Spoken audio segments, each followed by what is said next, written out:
Olá pessoas, na aula de hoje a gente vai conversar sobre as grandezas básicas de calorimetria.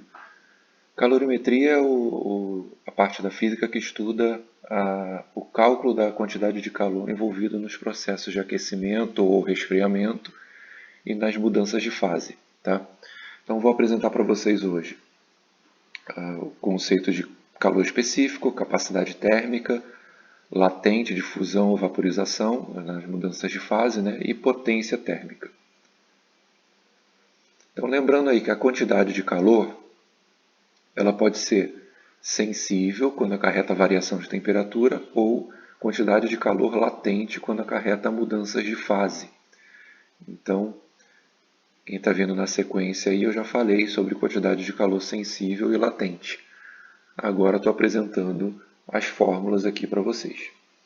A quantidade de calor sensível ela é o produto da massa, do calor específico e da variação de temperatura. Então, como a definição aqui está dizendo, a quantidade de calor é chamada de sensível quando ela está associada à variação de temperatura, então a ΔT. E a quantidade de calor latente ela é calculada como sendo a massa vezes o latente de fusão ou de vaporização, dependendo de qual mudança de fase que a gente está trabalhando. Então, quantidade de calor latente é aquela que está envolvida na mudança de fase. Eu só estou falando da fusão e da vaporização. Bom, na fusão, o material ele vai ganhar calor. Esse latente aqui vai ser positivo.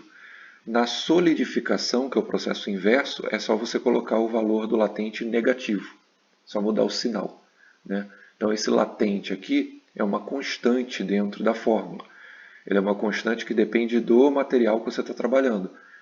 Então, a água mudando de fase, o ferro mudando de fase, o álcool mudando de fase. Então, você tem o latente da água, o latente do ferro, o latente do álcool. Tá? A constante aqui no calor sensível é esse Czinho que é o calor específico. Esse Czinho aqui é uma característica da substância que constitui o corpo que a gente está trabalhando. O corpo que está sendo aquecido ou esfriado. Tá? Então vamos ver com mais detalhes como é que acontece isso. Aqui, imaginem a água. Tá? Essa daqui é a chamada curva de aquecimento, mas eu coloquei para os valores da água. A água abaixo de 0 graus ela está no estado sólido. Entre 0 e 100 ela está no estado líquido e acima de 100 ela está no estado vapor. Tá? Então aqui, na temperatura de 0 graus ocorre a fusão e na temperatura de 100 ocorre a vaporização. Então, conforme, se a gente pegar uma pedra de gelo e ir aquecendo ela até transformar em vapor, a gente vai passando por essas etapas. Tá? No estado sólido, a quantidade de calor absorvida vai ser uma quantidade de calor sensível. Olha lá, tá? No estado sólido, o gelo ele absorve calor até chegar na temperatura de 0 graus. Então, você pega uma pedra de gelo num freezer a menos 20, ele vai ser aquecido até chegar a 0. Então, a quantidade de calor absorvida nesse processo é uma quantidade de calor sensível, mc∆T. O C vai ser o calor específico do gelo e ΔT é a variação de temperatura até chegar a 0. Quando o gelo chega a 0, ele começa a derreter. Aí começa o processo de fusão. Eu tenho quantidade de calor latente. Aí eu tenho como calcular o calor latente pela massa e pelo latente de fusão da água, ou latente de fusão do gelo. Né? Tem um valor específico, 80 calorias por grama. Então, a gente calcula esse trecho aqui. Depois que eu tenho água líquida, a temperatura volta a subir, até chegar a 100 graus. Chegando a 100 graus, entra no processo de vaporização, mudança de fase. Então, em todo trecho de água líquida, a quantidade de calor absorvida pela água, esse Q3 aqui, vai ser de novo calor sensível. Mas aí eu já tenho aqui o calor específico da água. No processo de vaporização, de volta a ser calor latente, ml. Mas aí já é o latente de vaporização da água. E quando a água atinge o estado vapor, esse vapor pode ser ainda aquecido, mas a quantidade de calor volta a ser tratada como calor sensível.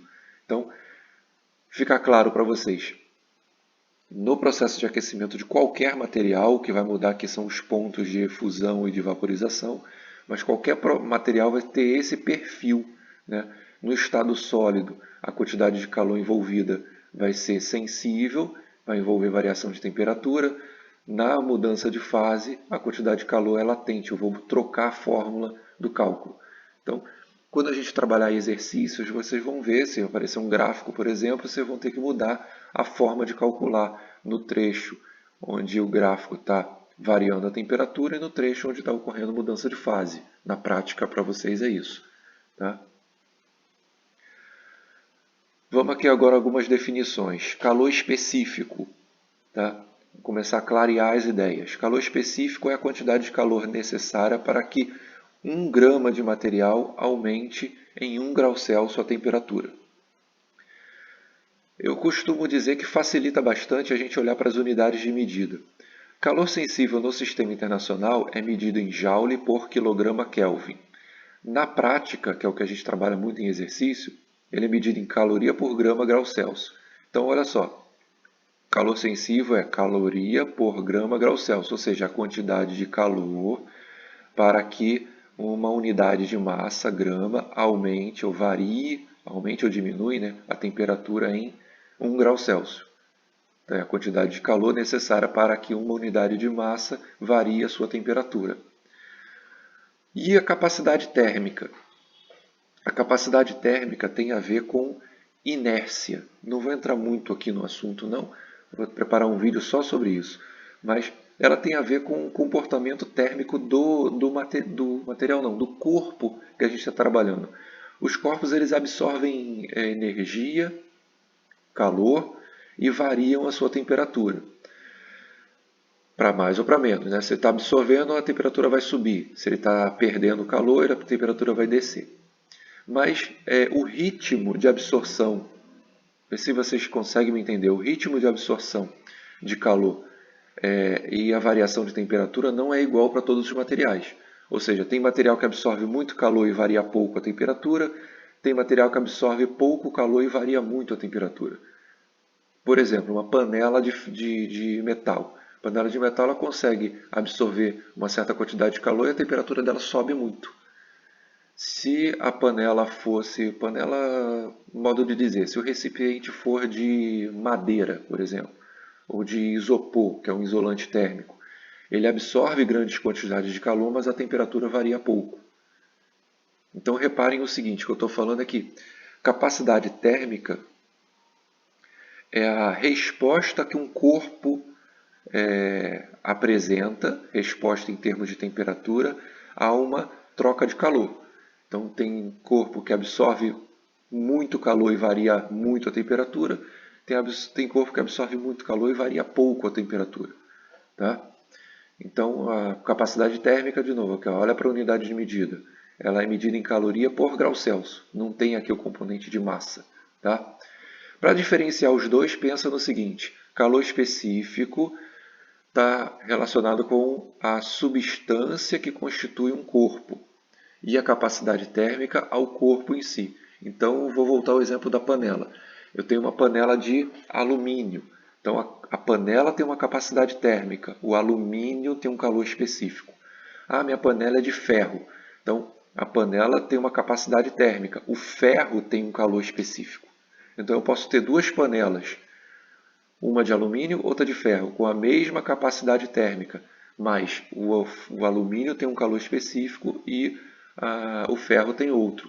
Consequentemente, essas panelas vão ter massas diferentes. Né? A panela de alumínio pode ser mais fina, a de ferro mais grossa, etc. Tá? Tamanhos diferentes. Okay? Outras duas grandezas. O calor latente e a potência térmica.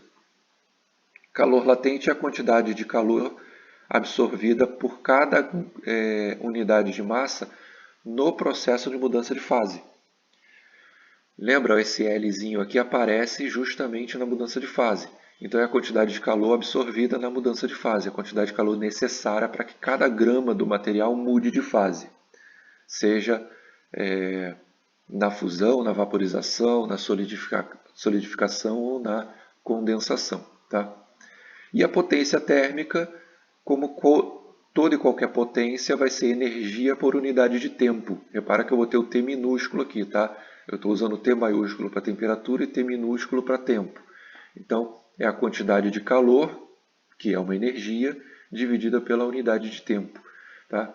No sistema internacional, essa potência é sempre medida em watts, esse W maiúsculo. Na prática, pode aparecer lá caloria por minuto ou caloria por segundo. Tá? Os exercícios dessa etapa. Os exercícios são basicamente aplicação de fórmulas.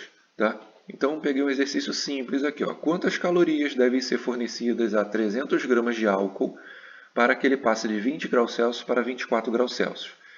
Dado o calor específico do álcool, 0,60 calorias por grama grau Celsius. Então, repara o seguinte.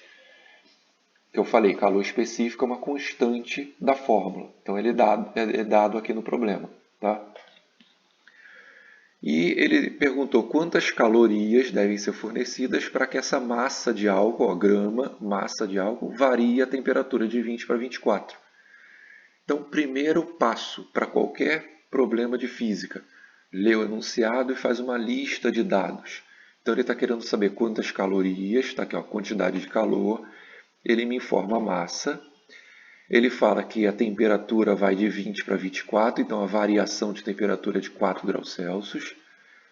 E o calor específico 0,60 ou 0,6, né? Para efeito de cálculo, esse zero aqui não faz diferença. Variação de temperatura sempre é a final menos a inicial. Tá? Quantidade de calor. Se tem variação de temperatura, a quantidade de calor é sensível. Então a fórmula é essa, mc ΔT. Então é só substituir. Já que eu fiz a lista de dados, não precisa ler aqui no enunciado para saber os valores que eu vou entrar aqui na fórmula. É só olhar na lista. Então, o Q é que eu quero calcular, a massa é 300, o C é 0,6, ΔT 4. Fiz a conta, 720 calorias. Ok? Então, por hoje é só, a gente fica por aqui. Até a próxima.